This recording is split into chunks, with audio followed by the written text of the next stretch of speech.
Welcome to another CEO Wisdom Pod. We have Martez Knox with us today. He's founder CEO at BakedBot.ai. Basically an AI built for the cannabis dispensaries and operators by invite only. We're going to talk about cannabis and organizing systems for these businesses to grow today. This podcast is brought to you by my podcasting agency. It's called podfire.com.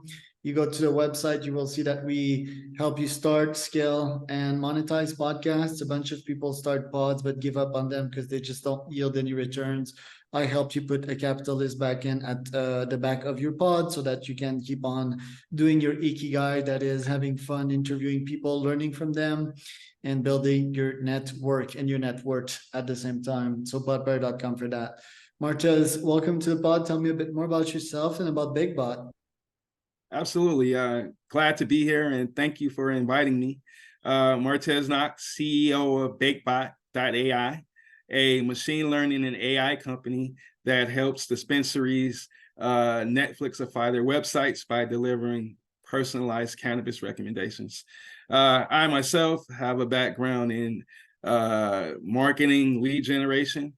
Been playing around with chatbots and whatnot since 2018, 2019. And fast forward 2023, we decided to deliver an AI and machine learning solution that we feel there's a huge hole in the cannabis market for us to deliver on. Why that industry? How did you get started in there? And why do you think there's growth potential for the cannabis dispensary niche? Absolutely, and that's a good question. We wanted to start where we could actually disrupt, right? And I feel that, and my partners and I, we feel that the cannabis market is ripe for disruption, right? So the way that people buy cannabis, we believe that experience is completely broken, right? And it's not really grounded in, let's say, reality, if you will, right? People go to a dispensary, they speak to a budtender that they've never met before in their lives, and the budtender is expected to know them and what they might like based off whatever brief conversation they had, right? So what we decided to do is take something that's been done in other retail industries, but not necessarily in cannabis, right? And that's to look at that retail experience and say, hey, you know, can we provide more transparency? Can we provide more value, right? Can we deliver on these strains down the long tail of cannabis that people would never have thought to buy, right? So, you know, the last thing I read, there were like over 700 plus strains, right? How is a bud tender or, you know, an individual going to keep up and kind of utilize all these different strains to figure out, okay, which strain kind of matches my taste profile the best, right? So when you look at a strain, or, you know, for that matter, any cannabis product, right? You have terpenes, you have cannabinoids, right? And you have, you know, tons of other ingredients inside of this magnificent plant, right? What we've done is to look at how does, you know, the cannabinoids affect certain, you know, psychographic things, right? Particularly like, how do you feel after you smoke the noji, right? How do you feel after you smoke a wedding cake, right? And we've looked at terpenes and said, okay, what is it, the terpene? Is it the limonene that you like, right? What is it particularly amongst the strain that stands out to you? And we looked at a ton of other data, grower data, right? And we said, okay, how can we apply this data to these strains that are on the dispensary's website to deliver on what is going to benefit you best, right? And not necessarily always the dispensary, right?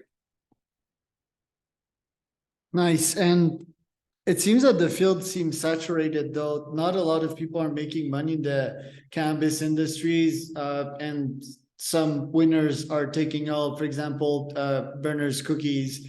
What do you have to say on the general state of the industry? It feels that cannabis, also similarly to crypto, was full of shady people, and that, you know, pumped and dumped some stocks and so forth. So what do you have to say about the growth and the outlooks of the industry as a whole? Well, I think as we look forward, and we look to federal regulation, I think that will kind of, straighten out some of the peaks and valleys of the cannabis market a little bit. More regulation, I think, is necessary to align, some of these disparate state laws that, from state to state that MSOs face, and even independent cannabis owners, right? So the regulatory environment, we need that to change, right? We need to be able to, bank properly like any other business, right? To use and have access to credit and to do a lot of things, right? So I would say in the short term, outlook, it looks pretty good. We just got Ohio into the fold, right? We got New Jersey. You're seeing a lot of states and people are voting to legalize cannabis, right?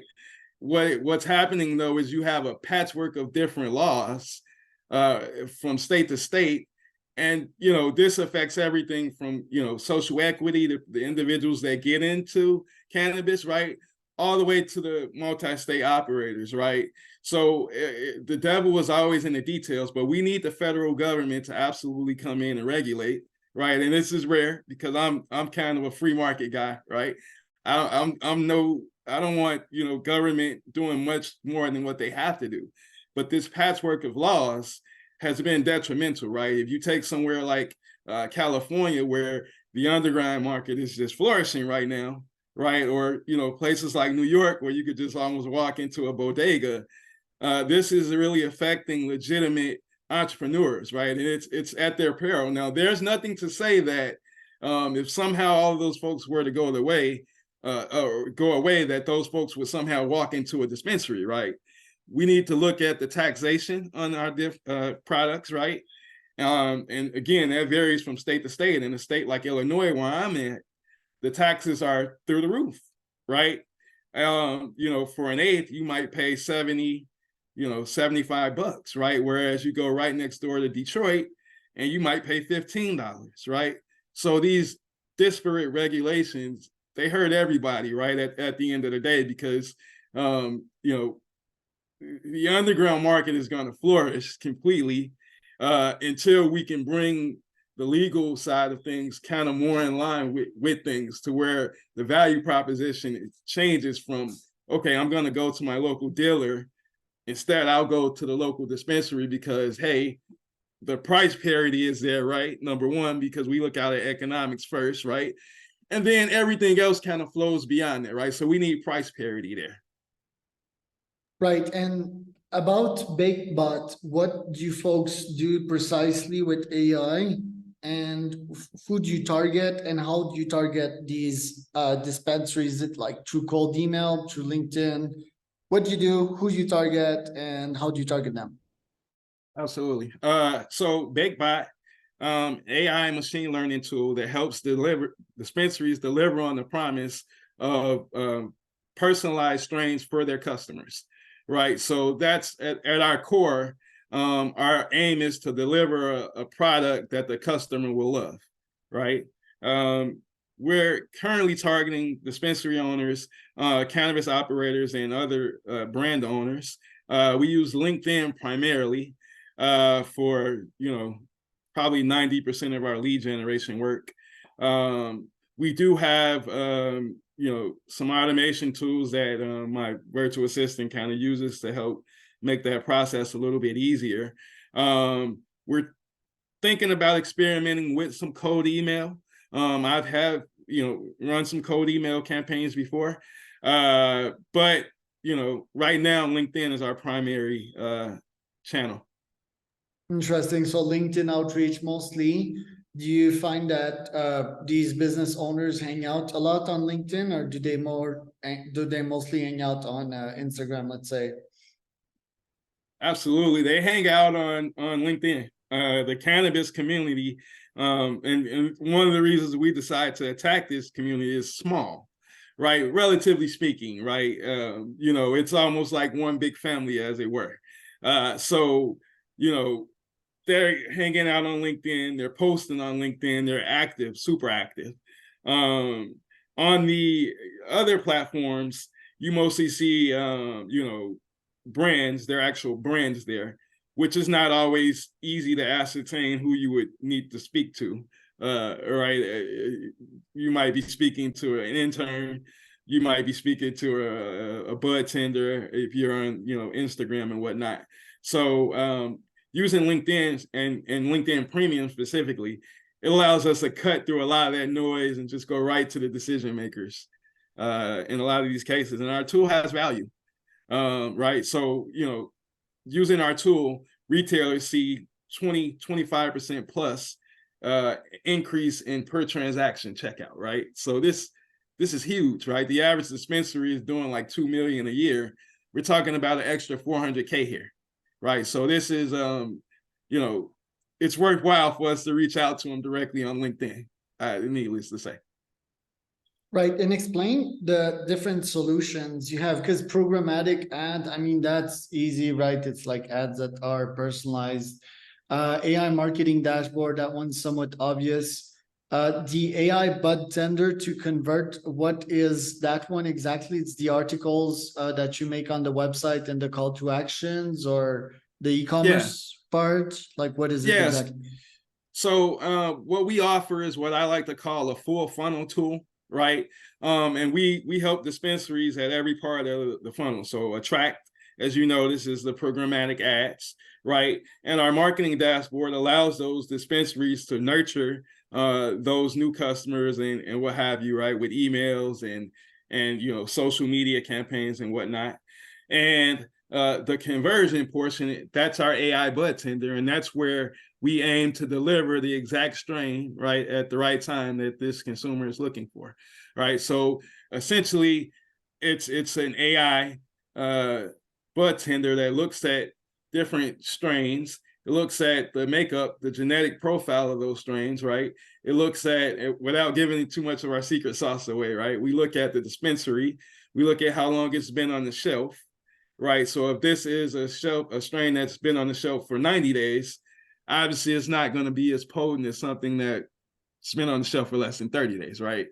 And what we essentially want to do is use these factors to determine, okay, how can we deliver something that works just for you, just for Charles, right? And we do that by looking at, hey, what have you also purchased, right? What have you purchased in the past, right? What are other customers with similar taste profiles post purchasing, right? And all that just leads to one big thing, right? If you were to sit down at Netflix, right, and you're watching TV, what you immediately notice is like, okay, I get a movie that's kind of, somewhat what I wanted to watch, right? And then when you watch the movie, you're like, you know what, good choice. You don't necessarily thank Netflix. It just happens, right?